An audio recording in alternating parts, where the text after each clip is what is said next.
gridiron. Shut your mouth podcasting. Yards, touchdowns. Shut your mouth podcasting. First round draft pick. Believe we got stats, kid. Quarterback sacking. 100-yard dashing. So tap in for the action.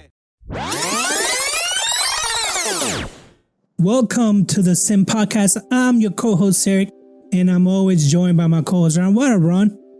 What's going on? You know what we do? We talk about the National Football League on a weekly basis, including the playoffs.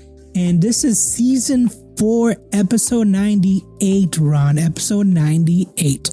And we just had the opening week last week. And Ron, how you feel football's back? Football's back. It went off with a bang. The first couple of games were awesome. That Kansas City game was unbelievable. I got to watch that in full. I didn't get to see too much of the Green Bay game on Friday, but that Ravens game was just awesome. Yeah, all the opening games, Thursday game, Friday's games, even some of the Sunday games were pretty good. They just whatever algorithm that they use to, match up this team against this other team, it's just working. It's working great. Although I did hear that the Jets have 3 games in 11 days. Why they ain't doing that, I don't know, but that just sounds mean. That sounds mean. That's just not enough time to practice and all that stuff. But hey, what do I know? Why do I feel bad about the Jets? We're gonna have Steelers got that at the end of their season too. They got a lot of couple weeks where it's like less than 4 or 5 days rest or some crap like that. So, well, the NFL is getting greedy, right? What are these games on Wednesdays? What are these games on Fridays? It's mayhem. It's mayhem. So we're gonna have the NFL news. We're gonna preview Week 1 games. We're going to do our teams from Week 1. Then we'll just jump right into Week 2. We'll preview the Week 2 for our teams. And then we always end up with the power rankings. And of course, we'll do the upset specials. So Ron, just right off the bat, the whole Tyreek Hill arrest. I didn't read too much into it because there was so much video out there. And it's almost like people are shifting blame. They either, it's the cops' fault. Oh no, it was Tariq's fault because he didn't talk properly, I guess. So, Ron, what's your take? Who's at fault? Why did it happen? What's going on? Both sides didn't handle it well. That's, usually the case when a lot of these videos, Tyreek could have handled the situation a little bit better by 1, not speeding, even though he wasn't going that fast. 2, being a little bit more compliant when he was told to roll his windows down. He didn't really do that. But then on the opposite side, there was definitely excessive force used. They turned it into a simple traffic ticket into, an unnecessary situation where you got the guy in handcuffs, face down on the floor, and all that other stuff. It's just, I think, bad policing for sure. It's just one cop or a couple of cops that just got power hungry and took advantage of their authority and just didn't handle the situation well at all. Now, I know, listen, if you're of a different color skin in this country, you're treated differently, right? So does that mean that what Tariq did should not done, or does it mean does he have to be more careful? Like, is there some kind of entitlement going on? The fact that he plays for the Miami Dolphins, like, I'm still confused about the whole I want to get this dude fired for the police officer, but at the same time, no, I could have been better. I don't know. It's like you in that moment, you in that spot, you would think that your instincts kick in, your survival instincts, especially as someone of color. Like, wouldn't you want to follow, whatever you say, officer? I don't know. It's like, I don't want to take sides because it does police were wrong in doing it, but it's like, we don't know who's right here, right? Like, who do they need more training? Like, what's going on? I don't know if it's necessarily training. It's just they're human beings, and that's how humans behave. That's how we act towards each other, right? That's just a microcosm of like what reality is in society. You know, if you go outside, walk down the street, you're gonna, you know, that's how people treat you today. You know, I don't think it's any different with police officers, with doctors, with lawyers, with judges. It's no different with any role. But the thing I think that bothers me, right, as a Black person, is there's plenty of videos that you can watch where the person, you know, goes way above what Tyreek did, right? They yell all sorts of stuff, say all sorts of things. They're non-compliant, they're abusive, and because of their color of skin, they're treated completely differently. That's what bothers me, right? It's not, the law is not handed out equally. Police treat you different. You know, if you're based on the color of your skin, that's just a fact. And that's what's disappointing, right? So should Tyreek have gotten a ticket? Yes. Yeah, he was speeding. Was he going that fast? I don't think it was going. He definitely wasn't going as fast as what a lot of people on Twitter were trying to speculate, right? He was only going visually, based on what the cop deemed visually, because he didn't have his gun on, about 60 miles an hour, right? So it's not like he was flying. But regardless, he should have been, you know, driving the speed limit, should have had a seatbelt on, should have did the stuff that he needed to do. But I don't know, you can say it's training, you could say it's whatever. I don't think there's any solving it. There's no way to solve it at this point. Yeah, I mean, I feel like this is going to be brushed off and moved on by both parties, the NFL, Tyreek Hill, and the Miami Police Department. But I think it could have been a lot worse.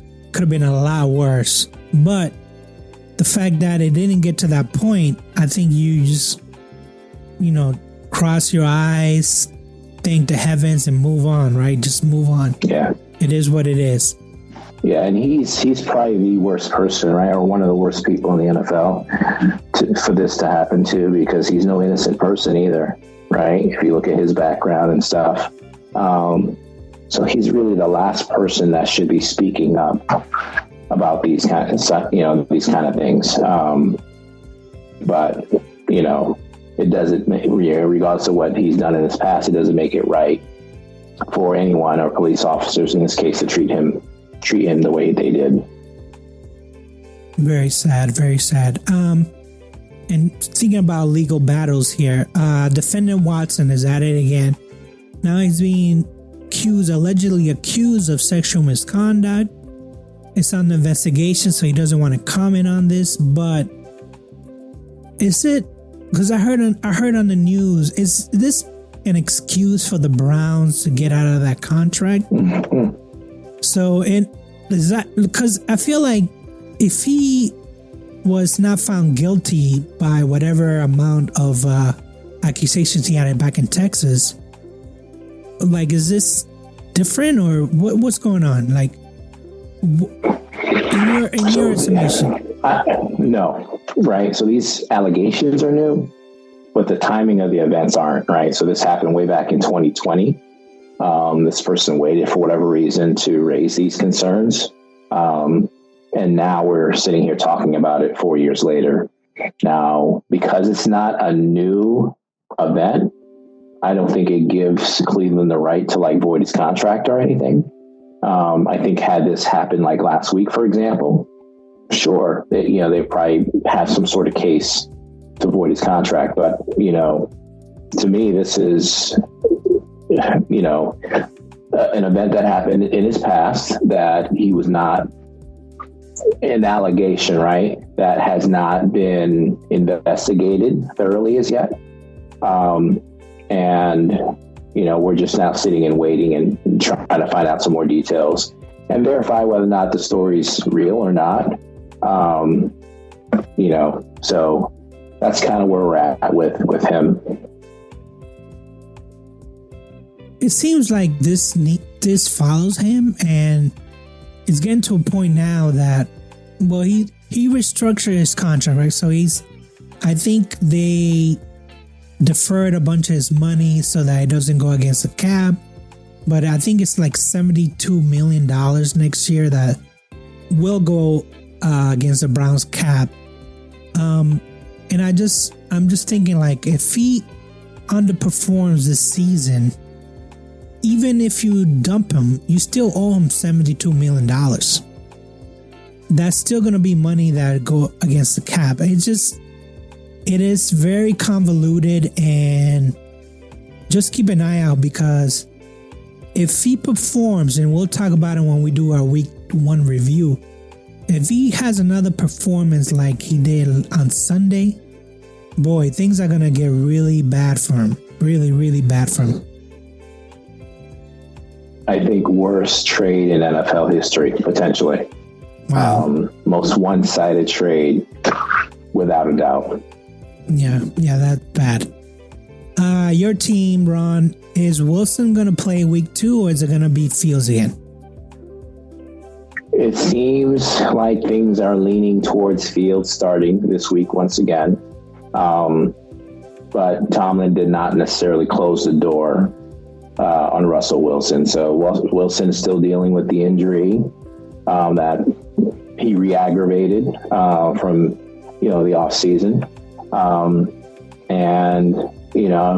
don't know. I didn't get to see whether or not he practiced today. Today would have been a big day, Wednesday. But my guess is we're probably looking at Fields playing at least one more game before Wilson gets his chance to start. Yeah, because you're playing Denver in Denver, right? So yeah. When does the team travel? Thursday or Friday? Friday, I think. Friday. Yeah, I mean, usually if you're injured, you don't travel, right? Because you're gonna get, you gotta get your therapy treatment and all that.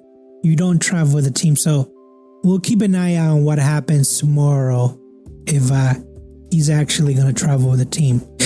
Okay, this part I actually inserted here, Ron. Robert Kraft. Jerry Jones hadn't even been inducted into the Hall of Fame. He just a candidate, right? But I guess Robert Kraft is questioning why him and not him, right? Why someone who hasn't won a Super Bowl in 3 decades, basically, but he won 6 in 2000s. Why he's not being a candidate for their Hall of Fame? So, why do you think that is, Ron? Why yes to Jerry Jones but no to Robert Kraft? Jerry Jones means so much more to the NFL than Robert Kraft. Jones and his history with, purchasing the Cowboys and their franchise from a historic standpoint and all that they've accomplished with their 6 rings. I don't think there's really a comparison between the two. It's not to say Robert Kraft one day will not have his chance, but, if you look at the history of the Patriots, most years they were terrible.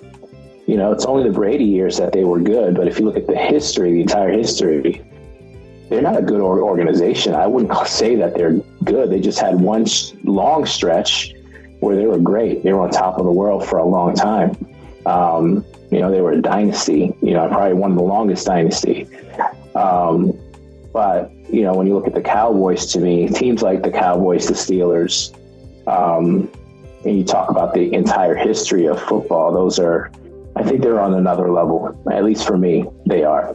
And, especially when it comes to like Jerry Jones and what he's done for football. Yeah, I mean, they're both considered integral to the NFL, whether it's working the rules, whether it's the owners' meetings, whether it's, being part of the overseas and expanding the game, whether Europe, Brazil, whatever the case might be, Mexico. I think Robert Kraft had to do something to do with that, but I think this is more like a pettiness between Robert Kraft and Jerry Jones, because Robert Kraft will get his day. I think he will get his day.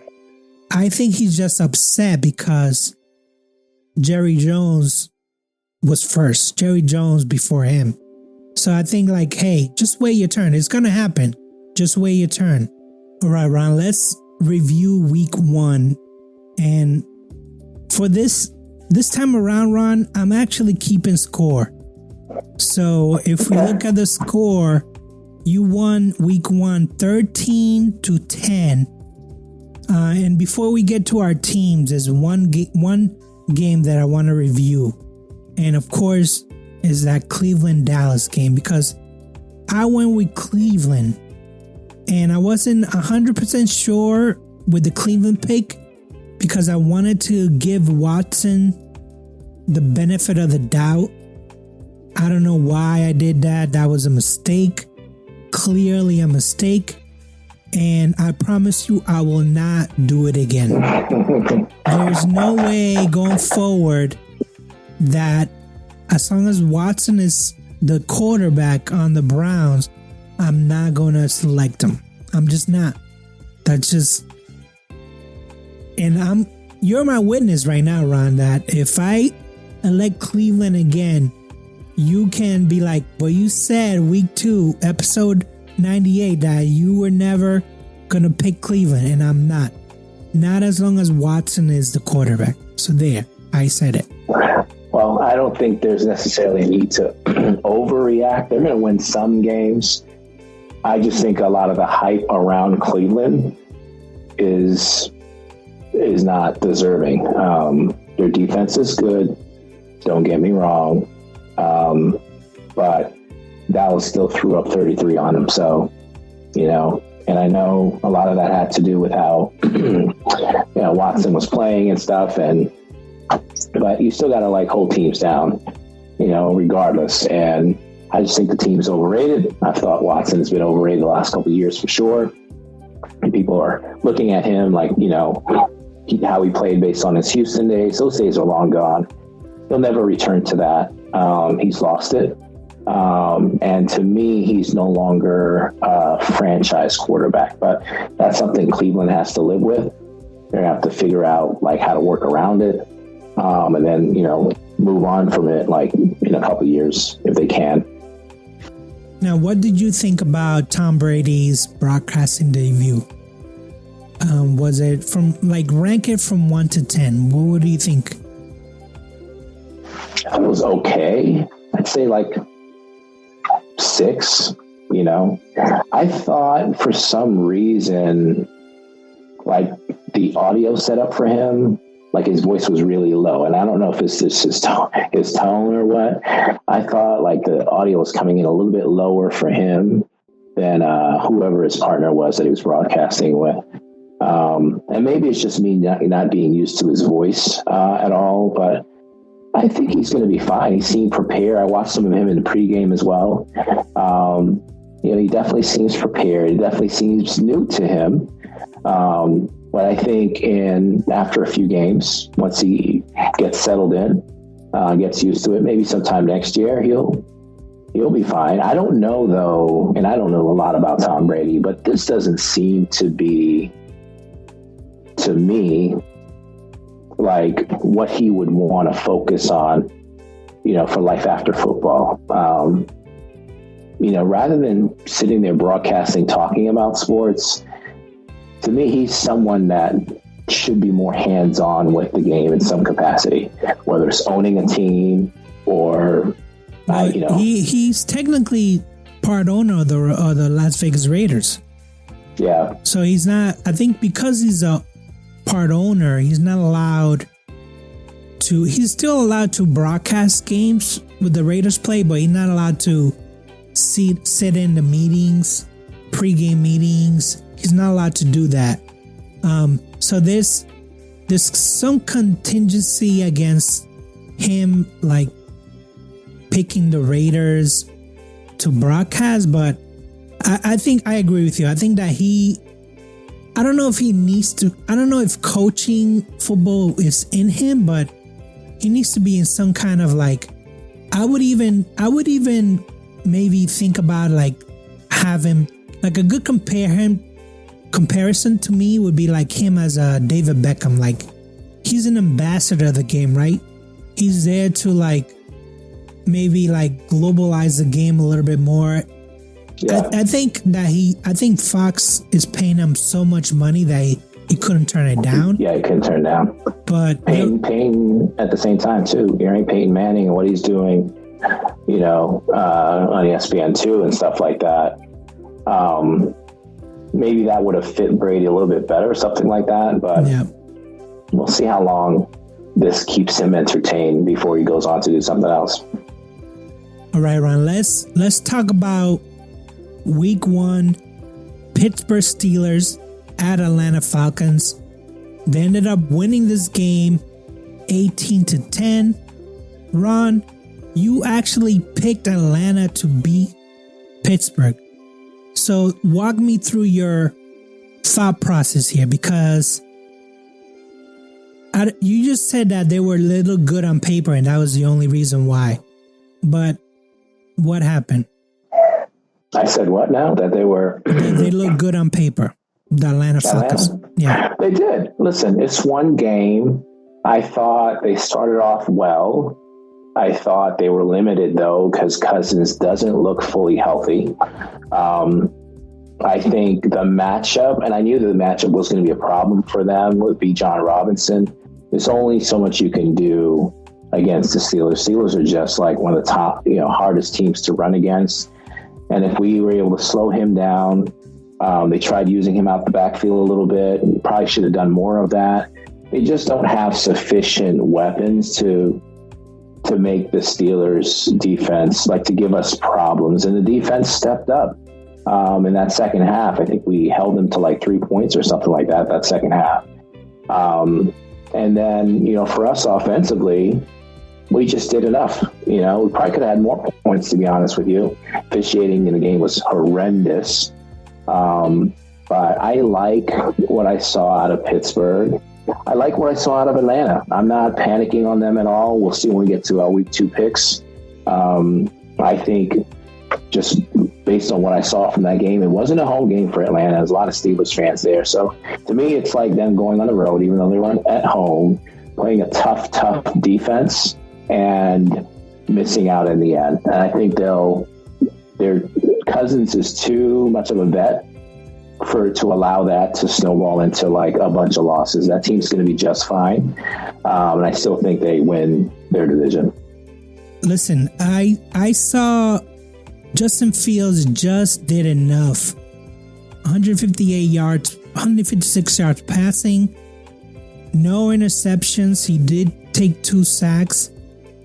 He ran for 57 yards. So he played within the system, right? He didn't make any mistakes. He ran the ball. He threw, 156. What did you expect out of Fields? He was just thrown into the starting role. I'm more concerned about the whole Cousins thing, because when you look at the replay and the way he was throwing the ball, it was like he was scared to plant his foot. I don't know. It just, if I compare him to Rodgers, because they basically had the same injury, Rodgers can still fling it, right?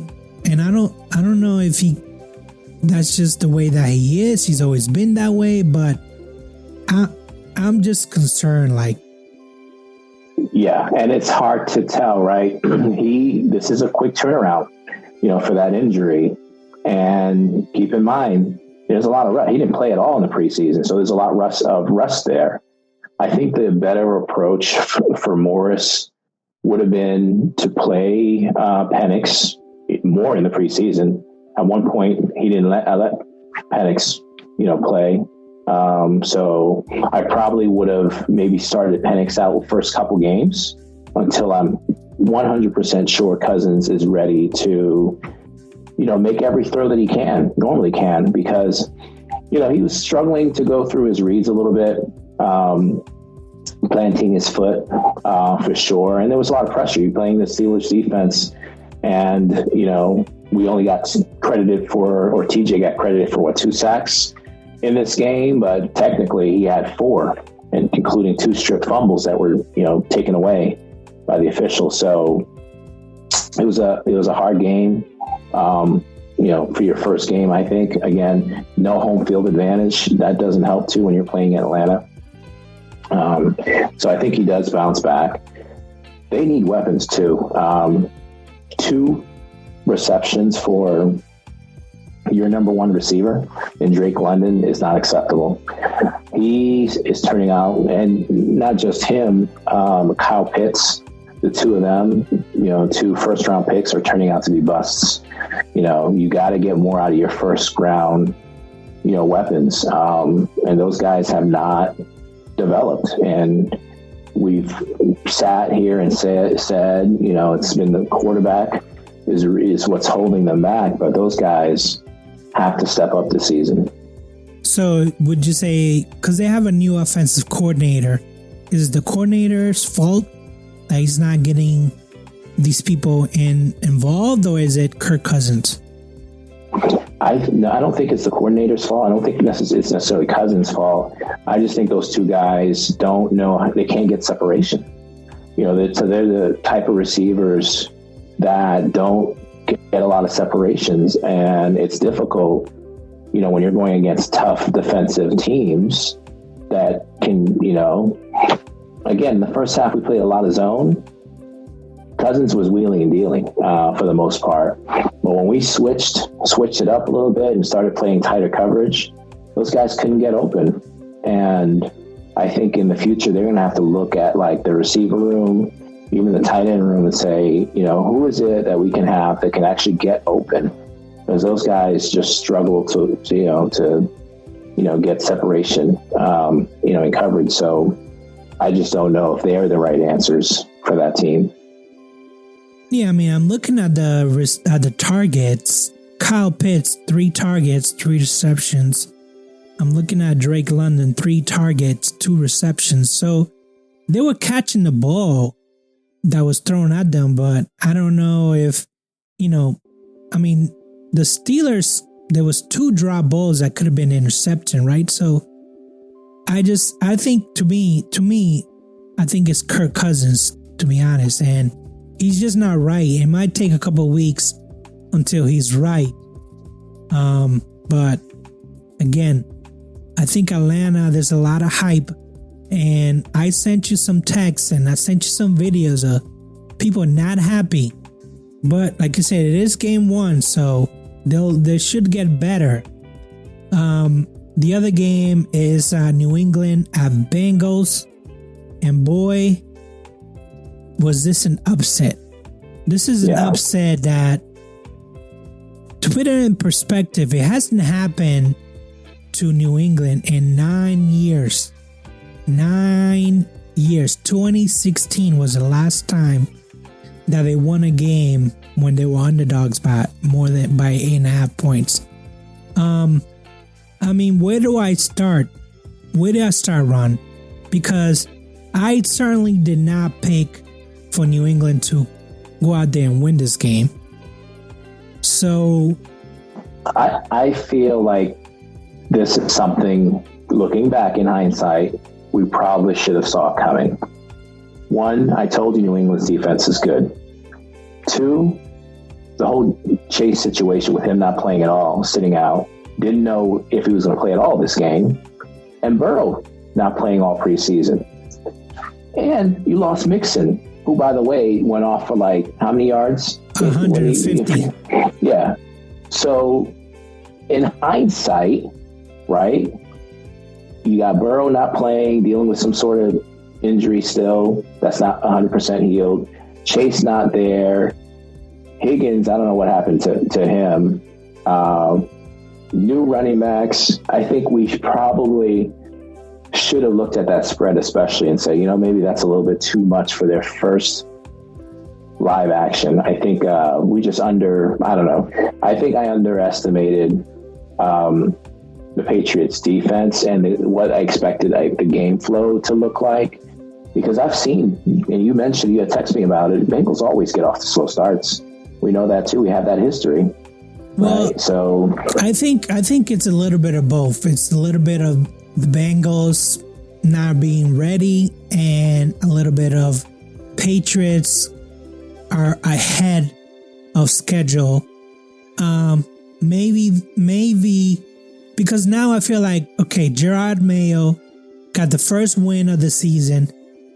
I feel like now he has that locker room. He has the attention of the locker room. And their MO is going to be play good defense and run the ball, right? Because there was no deep throws. There was a lot of Ramondre Stevenson, 126 yards. There was a lot of short passes to Hooper, short passes to Hunter Henry. Osborne became all of a sudden like the number one receiver for Brissett. So they have a formula, right? I'm not sure that's going to work every game, especially when you have like a high-powered offense. Cincinnati Bengals would be the high-powered offense, but they weren't ready. They weren't ready to, go full beast mode, right? So I think that things are looking up in New England land, and I think that 4 wins might be able to reach and go above and beyond 4 wins. Now, I'm not saying that they're a playoff team. I'm not saying that they're going to get in the tournament, but this is shipping out better than what I thought. This is like a new hope for New England, because I even heard that there was even talk of them winning no games this year, which was a rumor and people did not want to believe it, but someone out there was like, this might be like their late 80s, early 90s type of Patriots team. But yeah, so a couple of things. One, I'm not going to overreact again. It's week 1.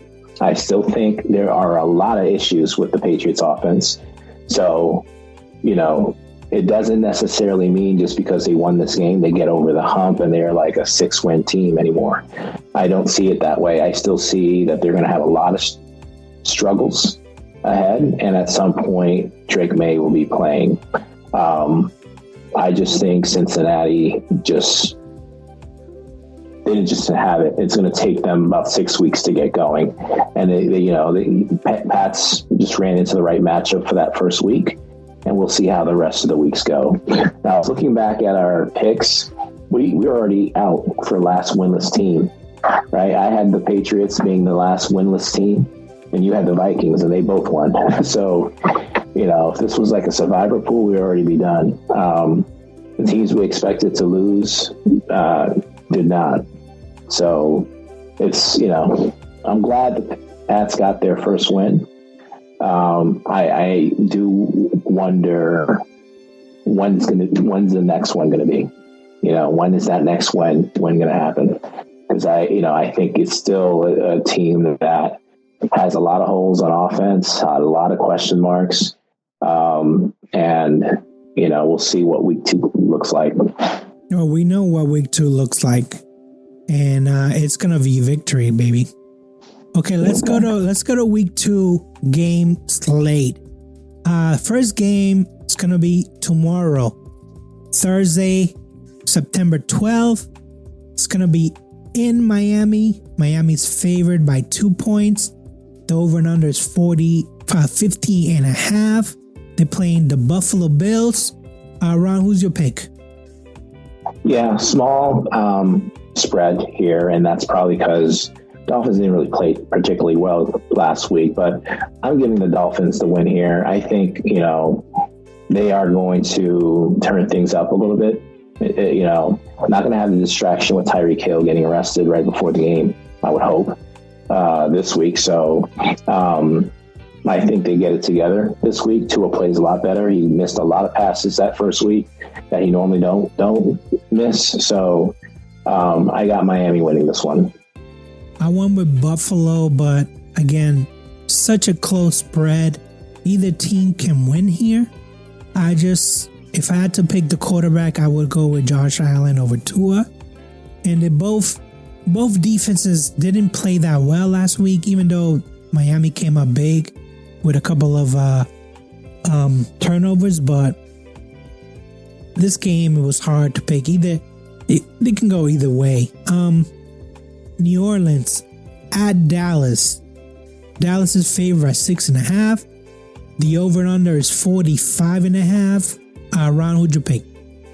I got Dallas, and I got them, beating that spread as well. Last week New Orleans scored a lot. They played the Panthers, right? And yeah, I thought that game was going to be a little bit closer, but I'm not taking a lot from that win at all either. So I got Dallas. Dallas is the better team. They're playing at home. They should win pretty easily, in my opinion.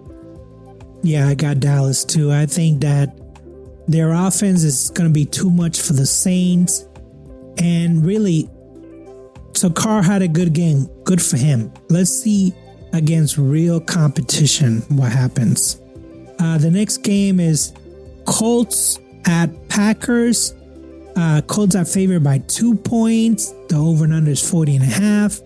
Ron, what'd you go with? Going with the Colts.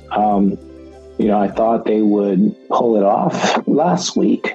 I don't know if I chose them last week to beat Houston. I'm going back real quick to see if I can find that. No, it looks like I ended up picking Houston, but they played a pretty decent game. I think they're a good team. They're my sleeper team, as I had mentioned, to make the playoffs. I got the Colts winning this one.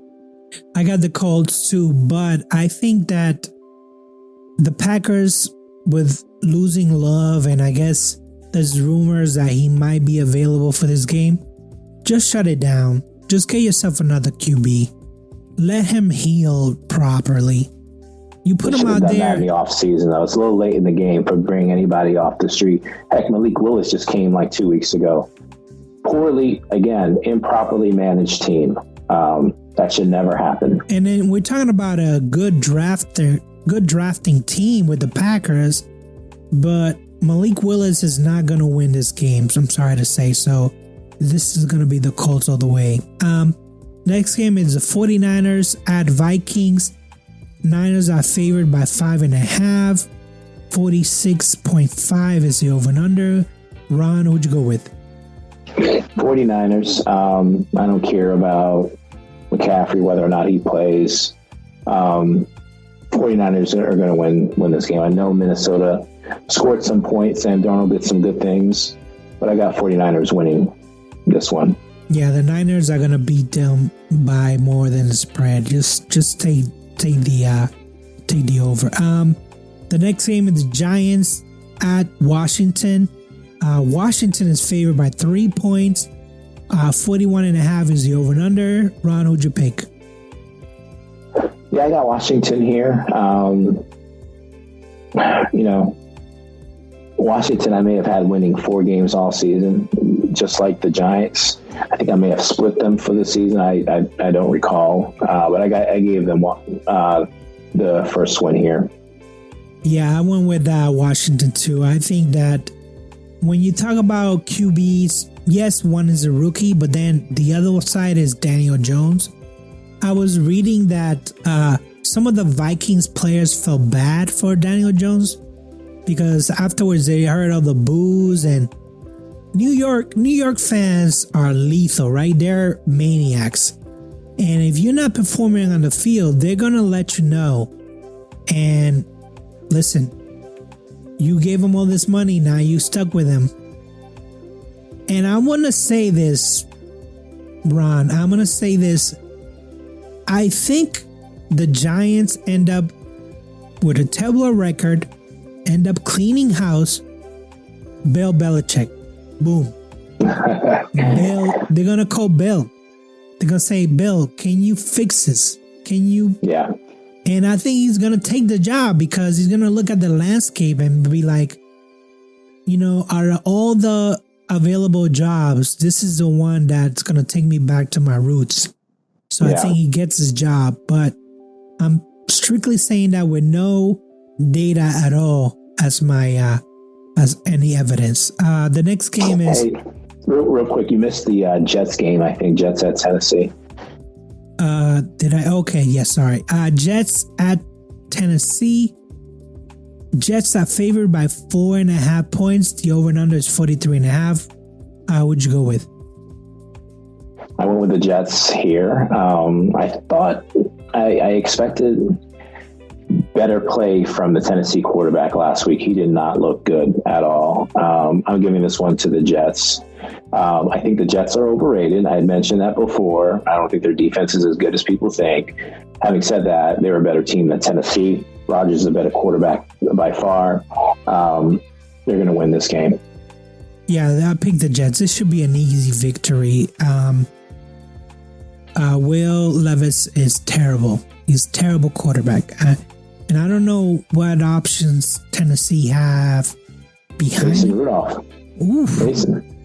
Maybe it's time to switch to Mason because there was that interception by Levis towards the end of the game. Terrible. Yeah. So, yeah, move on to Levis. What was that? Okay, Chargers at Panthers. Chargers are favored by 5.5. 39.5 is the over and under. Ron, who'd you pick? Listen, if the spread was 10.5, I would still take the Chargers here. Give me the Chargers to win this pretty easily. Yeah, I think the Chargers are the way. The Carolina has to be the worst team in the NFL, right? That's really the spread. I'm logging into Hard Rock right after we speak and putting some cash on that game. Yeah, I think you're right. I think this is if we are doing a suicide pool, this will be the team to go with, right? Yep. The next game is Cleveland Browns at Jacksonville Jaguars. The Jaguars are favored by 3 points. The over and under is 41.5. Ron, who'd you go with? Yeah, give me Jacksonville. I think they win this game. I think they also cover that spread. I think Cleveland, it's another tough game for them here, and they're on the road here. So give me Jacksonville to win this one. Well, going back to my oath that I made here, I'm not picking Cleveland Browns until they get rid of Watson. So give me Jacksonville. I think there was a lot of kooky stuff went on with that Miami game. I'm hoping that they clean it up. Less turnovers, maybe involve Burley a little bit more. So give me Jacksonville. The next game, the Las Vegas Raiders at Baltimore. Baltimore is favored by 9.5, which I think is the biggest spread this week. The over and under is 41.5. Ron, who you have? I got Baltimore winning. I don't see them winning by 9.5. That's too big, too steep for me. I'm not. I think Raiders are a pretty okay team. I know they lost last week. Ravens, on the other hand, they're going to look to rebound, which they will. They'll play a little bit better as well. But I don't think they're a 9.5, favorite or better team than the Raiders. Now, is this a must-win for the Ravens? Not necessarily. It's a game they should win, right? But if they can, if they do okay in the division, I know they always historically struggle against the Steelers. Because that would mean that they go 0-2 in the conference. Yeah, it's true. Yeah.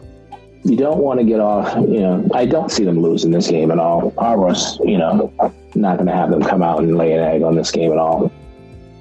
I also went with the Ravens. I think that they know themselves, right? They know what kind of team they have. They should 9.5. I'm gonna double check before I go because it seems very, very high. The next game, LA Rams at Arizona. The Rams are favored by 1.5. Over under is 48.5. Ron, who'd you pick? Yeah, this one has me worried for sure.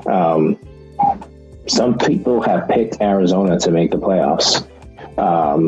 And I think we both had them to be a crappy team this year. And Arizona was, they looked pretty decent last week. So, but I still got the Rams winning this one. I think it'll be a close game for sure. It may come down to the wire, but give me the Rams here. I went with the Rams only because I think that the Rams are going to make the playoffs. But they had a lot of injuries against Detroit. Puka got hurt. Puka's out. I think one of the linemen got hurt for either defense or offense. I don't know. So, but they can still score points. I think they'll figure it out. But this is going to be a tight game. But give me the Rams. Next one is the Bengals at the Chiefs. Chiefs are favored by 5.5. The over-under is 46.5.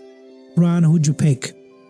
I got the Chiefs winning this one, and I got them winning by more than 5.5 as well. I think, again, Cincinnati starting off slow. They'll struggle a lot in Kansas City. It's a much tougher matchup for them than New England. So there's nothing that leads me to believe that they can win that game. So is this a must-win game for the Bengals? I guess same like the Ravens. Not necessarily to me, but yeah, you don't want to get off to 2 losses, I guess, within your conference. So, I don't know. Lots of teams have come back from 0-2, so I wouldn't necessarily rule them out completely. They're a good coach team. Burrow, when healthy, is a good quarterback. It's just that when healthy part. But I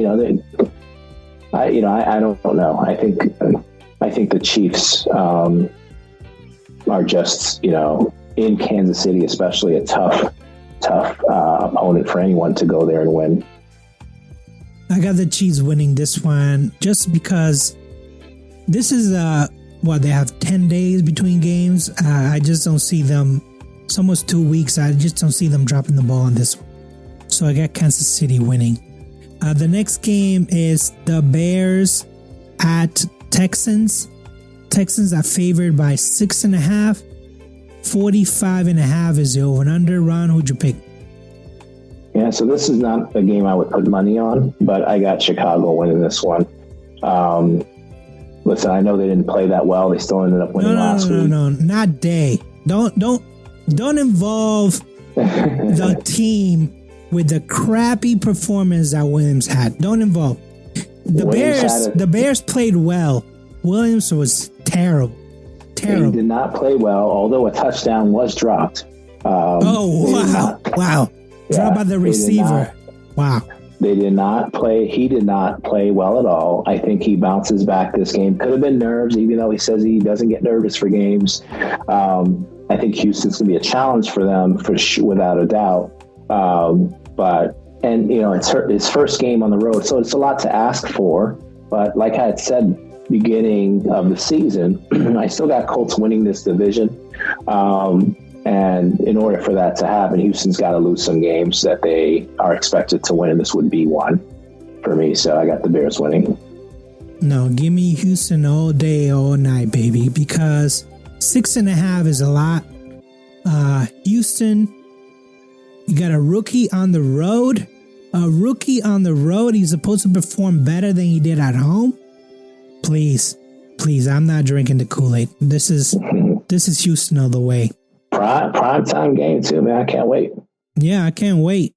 A lot of people can't wait. And let's go into our teams, Ron, and our week 2 predictions. Seattle at New England. The spread is 3.5 Seattle. The over and under is 38.5. Ron, who'd you go with? I went with Seattle. Again, I think last week was a little bit of, just a good matchup, good situation for New England. They played well. I think this week will be more of a bounce back to reality. I think Seattle's a better team. Still love the Patriots defense, so I got a low scoring game here. I got 17-13, Seattle winning on the road. I got New England with their second victory, and I think that they're going to win. I said it was 14-21. Listen, I saw that game in the quad box, whatever YouTube TV calls it, and they were struggling against Denver. They weren't very crisp. I saw Geno Smith running for his life, and I'm gonna say that the New England's front defensive line is much better than the Broncos. I think this is gonna be a close game. I just don't think that it's gonna be Seattle. And it looked like there was some points there where Mike McDonald looked a little bit over his head. Like he looked around like, what's going on? And I don't know. I just didn't get good vibes. I know he's young. He's 37. So I know he's young, but I think New England beats them. I think this is a home opener.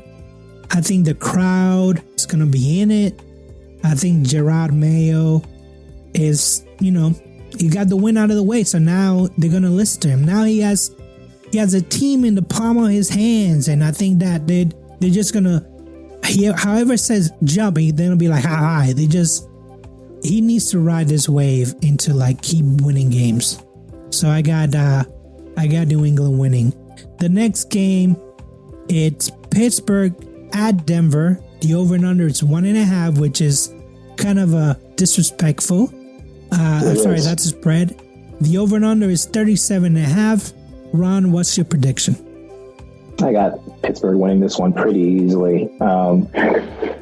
Listen, if they just play like they did last week, they win by 10 points. I got Pittsburgh winning, pretty easily here. So I don't care if Fields is starting.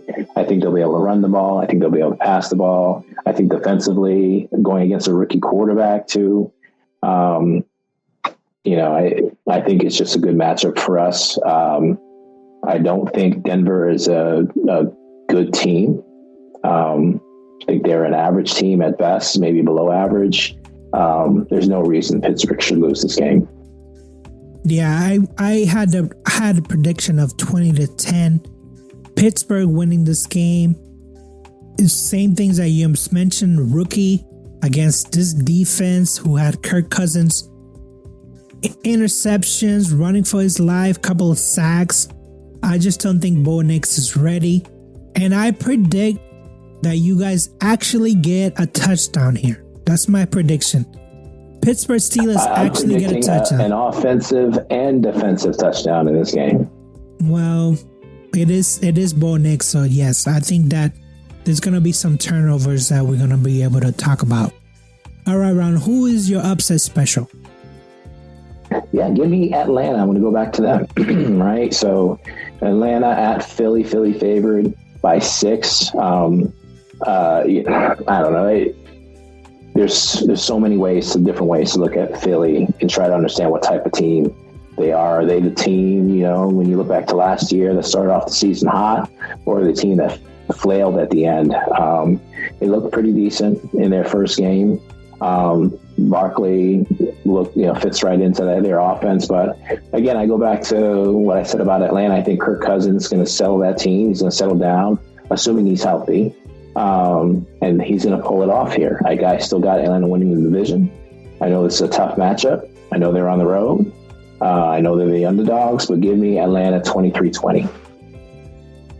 So, first of all, I'm on a disagree with you on this one. I think Philly takes it. But I also want to say, is this a must-win for Atlanta? Again, it's too early in the season for must-wins for me. No. I think it's a game, if he doesn't play well, that the noise for Penix gets louder. If he goes out and he throws like 2 interceptions and he can't protect himself and he's getting sacked left and right, you might see you might hear more noise for Penix. I'm not saying Penix will come in or play the very next week and they'll start him. So you think that if Penix comes in, whether it's week 3 or week 4, they still win the division with Penix?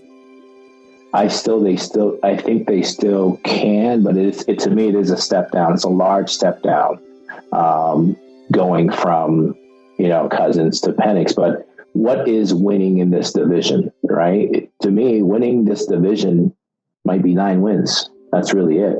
Like, I know Tampa played well, but I don't expect Tampa to be as good as they were last year.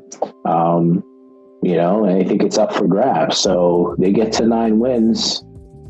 They're competing for, a playoff spot. So whether it's Cousins or, Penix, I think they can get to that with all the stars they have, all the pieces they went out and got. They should be able to do that. I just think Cousins give them the better, when he's healthy, he gives them the best chance to do that. But, if they got to move on, they got to move on. Like I said, to me, I think I would have started off the season with Penix. Give Cousins a couple more weeks to get healthy, before I played him, but that's not what they chose to do. So, yeah, I mean, I still believe that Atlanta, there's a lot of hype on paper, and if they throw the white flag and say, no, Penix is our best choice, they're definitely not winning the division. I do agree with you that maybe 9 games, maybe even 8 games is enough because their division is so bad. But here's my upset special. I have Tampa beating Detroit 21-17. And this is a long shot, I understand. But I feel like Baker Mayfield might be the best quarterback in this division. Because we don't know what Kirk Cousins' health is like. We don't know him. It's going to be a game-by-game basis, right? But if I look at who has better weapons, at least right now, Godwin looks good. Mike Evans has always looked good. He's a Hall of Famer, basically. And I think that Baker Mayfield has figured out the offensive line they pretty much love him. So I think, and I know that we did a bunch of team futures with Detroit, but I really like this Tampa Bay team. And I think that they can go out there with Detroit. Detroit didn't look very good against the Rams last week. And I know they won in overtime, but there was a lot of what are we doing here? What's our identity, right? I just think that they still trying to figure out how they're going to win. I think Tampa Bay knows how to win. They know the formula, and that is my upset special for the week. I'm going with Tampa. Okay. Ron, who is in your power ranking list? Yeah, so not much has changed. Most of the team, I think 9 of the teams are the same from last week for me. Kansas City, number 1, San Francisco 2, Baltimore 3, Detroit 4, Dallas 5, Houston 6, Buffalo 7, Miami 8, Philly 9, and I dropped Atlanta out. I think they're right on the outside, maybe, at 12 or 13 at this point, but I replaced them with the Chargers. I put Chargers at number 10. Yeah, I dropped Cleveland out of the list. I got KC first, San Francisco, I got Dallas, Detroit, Philly, Miami, Buffalo, Steelers at number 8, Tampa Bay at 9, and Chargers at 10. Listen, if you're... So no Houston at all in your top? No Houston, because they kind of struggle against the Colts. It was a close game, closer than I would wish. But except for the Houston on top of the league, if you're on top of your division, you made this list. Until that happens, until you're knocked off, you're not going to be in my power rankings. That's why I didn't put Baltimore. She could have easily made my top 10, but if you have a loss and you're not on top of your division, you're not making the power rankings. It's 1 week. You can't have drastic swings. Even if they win next week and Pittsburgh win, they're still on second place. So listen, you need to be a good team. And that first loss of the season, that's, people say, oh, that's nothing. We can play better in the second half. But those losses add up, man. At the end of the season, they add up. So that is my list for the power rankings. Ron, I wanted to end this by, today is 9/11. We're recording this on 9/11. What do you remember about that day on 9/11? Wow. What do I remember? So I remember being at work. Just how did I get the news? I think over the internet, maybe someone, whispering something and going online, and immediately worrying about like family back home in New York and what was going on and stuff like that. So yeah, it was just crazy, event that we lived through. Lots, there's some people who have not lived through it, but it's still kind of hard to fathom that actually happened, here in our country and stuff, that it could happen. But yeah, it's crazy, and I was just talking to my family earlier. So it's my cousin's birthday is on 9/11. She was born after, the event happened, but it's still her birthday. So every time 9/11 comes around, it's like this, do you celebrate, the fact that she was born on this day, or part of you is like remembering what happened, back then. So it's just, I don't know, it's hard to describe. I know we're, 20 plus years removed from it at this point, but, you got to remember those things that happened and recognize all the people that we lost, during those events. Yeah, to me, that is the biggest because I went to 9/11 memorial. Me and my wife, we went to it was cold. It was in February, so it was cold. But, we went to the whole museum and we saw like the wreckage, and we saw like the fire truck that got bent over and all of that. We saw all of that. We saw the newspapers and all that. And it kind of made you think that these are like human beings that we lost that we're never getting back, right? 2,000 plus human beings, plus the fire department, firefighters that we lost. I mean, it's terrible, but at the same time, it helps you recognize that your life is very fragile. It's very fragile, and it can be taken just like that. I remember working for the company that we worked for, and I was done with training. I think I was shadowing somebody, and around 9 o'clock we got a break, so we went to the cafeteria, and they had a TV. And at first I thought it was fake. It looked fake. I was like, oh wow, there's like a fake picture of New York on fire. And then I saw it underneath. They were like, no, we're like 2 planes smashed into New York City. And I was just like, okay, what do we do? Are we on the attack? Like, what's the protocol here? We don't know what to do. I remember like they let us off early because we just didn't know what to do. I went back home and I was just like, what? It took a while for me to process what happened, basically. But ultimately, that's what I come up with, is that human life as a whole, they're very fragile. And those firefighters going into that building, I'll never forget. So shout out to New York. Shout out to firefighters out there risking it all to save people's lives. So all the first responders, yeah. Yep.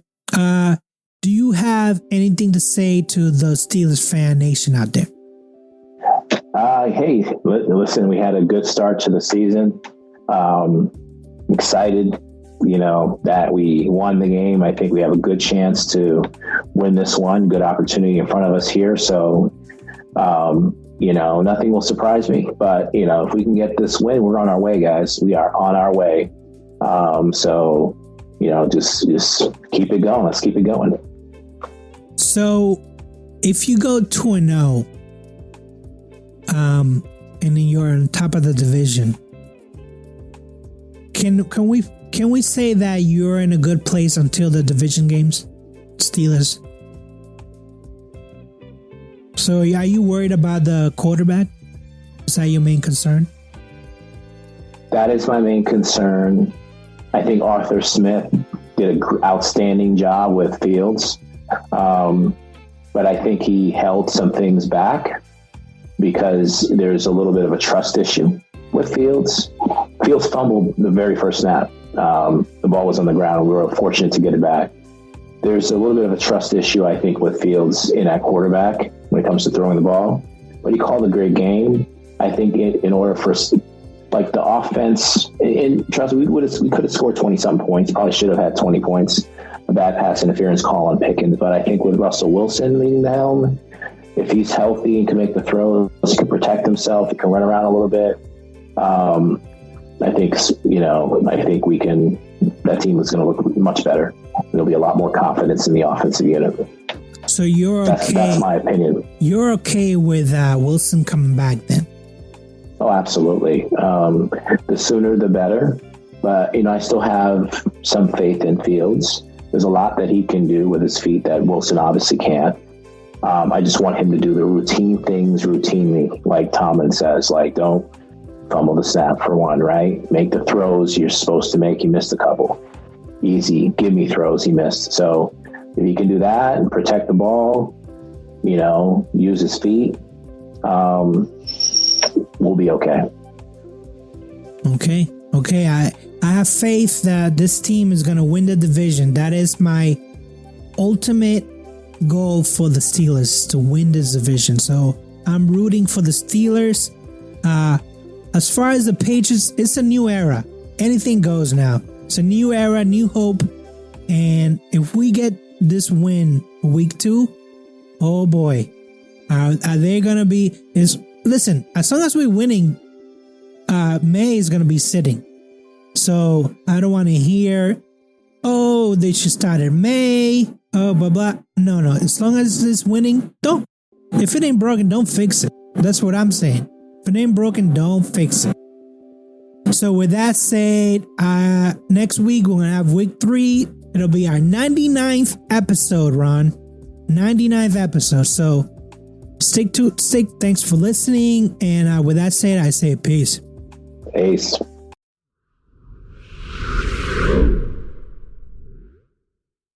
All right, that's it, guys. That's the end of the show. Thanks so much for all your support and listening today. If you got any questions, comments, feedback, feel free to email us at simsportsmedia@gmail.com. That's SYMSPORTSMEDIA@gmail.com. Peace.